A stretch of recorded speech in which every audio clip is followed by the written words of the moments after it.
గుప్పడంత మనసు serial అయిపోయినప్పటికీ Rishi sir Vasudhara మాత్రం మన గుండెల్లో ఎప్పటికీ అదే జంటగా అదే పేరుగా ఎప్పటికీ నిలిచిపోతుంటారన్న విషయం మనకు ఆల్రెడీ తెలిసిందే. పిలిచే పెదవుల కన్నా సాయం చేసే చేతులు మిన్న అంటారు. అదేవిధంగా రిషి సార్ ఇప్పుడు వరదల బీభత్సం చాలా ఎక్కువగా ఉండడంతో చాలా ప్రాంతాల్లో ఇబ్బందులు పడుతున్నారన్న విషయాన్ని తన సోషల్ మీడియా అకౌంట్లో పెట్టడం ఆల్రెడీ జరిగింది. పెట్టడమే కాదు, తన వంతు బాధ్యతగా కొన్ని ప్రాంతాలకి సహాయం కూడా అందించారు. కొన్ని చోట్లకి ఆహారాన్ని కూడా పంపించారు. ఖమ్మంలో వరద బాధితులకి బ్రెడ్, పాల ప్యాకెట్లను స్పాన్సర్ చేశారు రిషి సార్. వాటన్నిటినీ కూడా అక్కడ ఉన్న వాళ్ళందరూ కూడా పంచడం కూడా జరిగింది. అక్కడ చాలామంది చాలా ఇబ్బంది పడుతున్నారు. రోడ్లు కానీ అసలు ఎలా అంటే అలా ఉంది పరిస్థితి.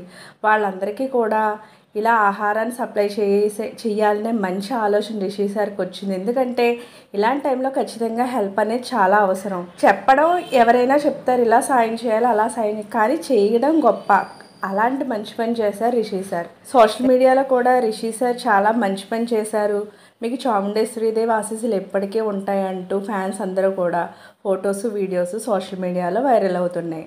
సో ఇలాంటి లేటెస్ట్ అప్డేట్స్ కోసం ఛానల్ తప్పకుండా లైక్ చేయండి, షేర్ చేయండి, సబ్స్క్రైబ్ చేయడం మాత్రం మర్చిపోకండి.